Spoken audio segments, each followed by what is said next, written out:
Welcome to the Parsha Perspective. Each week, we will delve deep in a weekly Torah portion to find a practical and insightful way to enhance your daily life.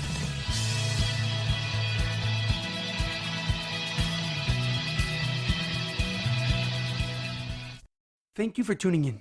My name is Rabbi Shalom Yemini, and each week we will look into the weekly Torah portion to find practical and insightful ways to enhance your daily life.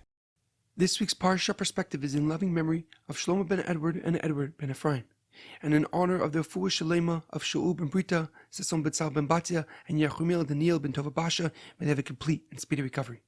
This Parsha Perspective is also in merit of the Lubavitcher Rebbe's father, Reb Levi Yitzchak Schneerson. He was an immense Torah scholar and Kabbalist who gave his life for preserving Judaism in the Soviet Union. In his honor, may we merit the coming of Mashiach and the ultimate redemption. This week's Torah portion is Parshas Eikev. Our Parsha continues with Moshe's final address to the Jewish people. He tells them that if they follow the Torah's path and keep the Mitzvahs, they will be blessed above all peoples. He reminds them that they did not inherit the land due to their own righteousness, but instead because of the promise that God made to our forefathers, Abraham, Yitzchak, and Yaakov. Moshe then recounts how he broke the luches on his way down from Mount Sinai when he saw them sinning with the golden calf. He also tells them the second paragraph of the Shema that we say every single day, where we are told the physical rewards we will receive for observing the Torah or the consequences if we don't, heaven forbid. However, a question comes to mind. After telling the Jewish nation how important it is to keep God's commandments, Moshe repeats it again. He says, Kol ha-mitzvah asher anichi mitzavacha hayom tishmerun lases leman tichyu u'revisem uvasem v'yirashtem es ha'aretz asher nishba Hashem lavasechem.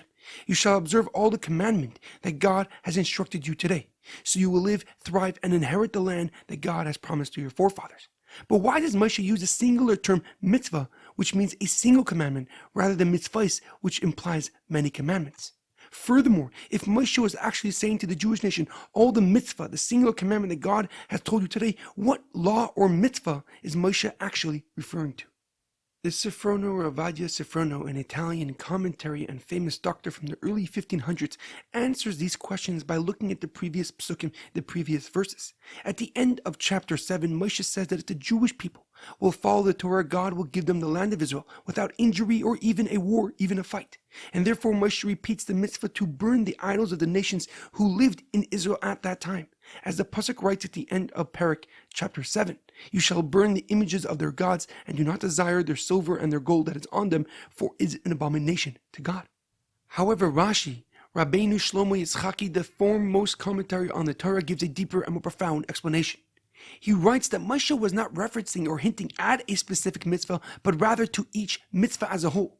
Moshe was explaining to the Jewish nation that they must complete each mitzvah in its entirety to receive its reward. And when doing a mitzvah, we must carry it out and see it through till it's accomplished. And although this may seem difficult, the reward for persisting to complete a mitzvah is not only living, but thriving in God's land. The Gemara in Tainus relates a story about one of the bigger sages of the Mishnah, Rav Chanina ben Dosa. He was a Torah scholar who was awfully poor, but extremely pious and holy. And the greatest rabbis of his era would come to him for blessings because of his ability to pray and petition before God. The story is that once a few chickens wandered into the yard of Rav Chanina ben Dosa. He quickly gathered them and went to go look for the owner to do the special mitzvah of returning a lost object, Hashavas Aveda. But after searching for a while with no luck, he brought the chickens home. He told his wife what happened and gave her specific instructions not to have any benefit from them, but to take care of them. As time passed and the chickens grew older, they began to lay their own eggs, creating noise and chaos in their home. So Rav Chanina ben Dosa took them to the market and sold them, and bought goats instead. A while later, he overheard someone talking about their missing chickens in the marketplace. Rav Chanina ben Dosa approached this man and asked him if he had any signs to prove his ownership. The man responded that he used to tie a red string around the chicken's leg to show that they were his. Rav Chanina ben Dosa realized that this man was indeed the rightful owner and brought him to his backyard. He showed him the large herd of goats and said, now you are the owner of all these goats. The man was astonished and asked Rav Chanina ben Dosa how this happened from just a few chickens. Rav Chanina ben Dosa replied that this was through his careful and rigorous observance of the mitzvah of Hashavas Aveda, returning a lost object.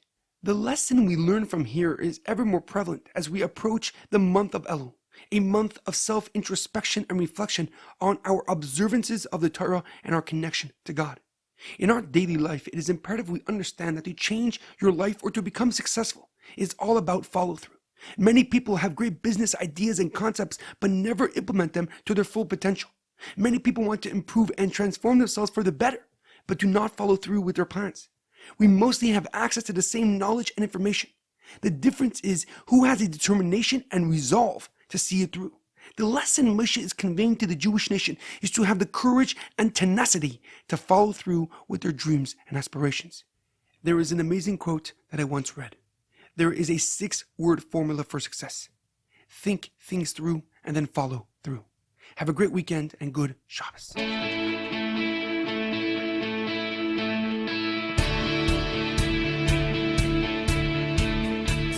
Thank you for tuning in to the Parsha Perspective. Check out our website, theparshaperspective.com. Send thoughts and comments to theparshaperspective@gmail.com. Till next time, thanks for listening.